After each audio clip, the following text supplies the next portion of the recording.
నీ చేతిలో ఉన్న 10 రూపాయలు ఎక్కడో పడిపోతే నువ్వు ఆగి వెతుకుతావా, లేక పోతే పోనీలే అని ముందుకు వెళ్ళిపోతావా?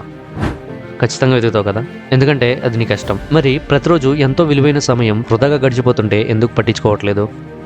ఇలా అనుకుందాం, ఒక బ్యాంక్ నీ అకౌంట్లో ప్రతిరోజు 86,400 రూపాయలు వేస్తుంది. కానీ ఒక కండిషన్, రాత్రి పూర్తయ్యేసరికి నువ్వు వాడగా మిగిలిన డబ్బులను వెనక్కి తిరిగి ఇచ్చేసేయాలి. అప్పుడు నువ్వేం చేస్తావు? ఒక్క రూపాయి కూడా వదలకుండా మొత్తం ఖర్చు పెట్టేస్తావు కదా. మన జీవితం కూడా ఆ బ్యాంక్ లాంటిదే. దేవుడు మనకి రోజుకి 86,400 సెకండ్లు ఇస్తున్నాడు. రాత్రి పడుకునేసరికి నువ్వు వాడుకొని సమయం శాశ్వతంగా కాలిపోతుంది. అది మళ్ళీ వెనక్కి తిరిగి రాదు.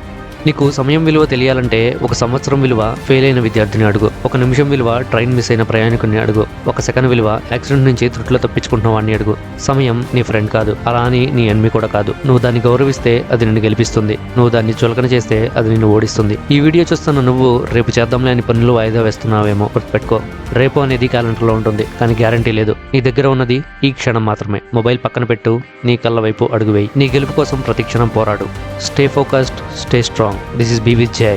వీడియో నచ్చితే లైక్ చేయండి. ఇలాంటి మరిన్ని మోటివేషనల్ వీడియోస్ కోసం మన ఛానల్ని సబ్స్క్రైబ్ చేయండి. నెక్స్ట్ వీడియోతో మళ్ళీ కలుద్దాం.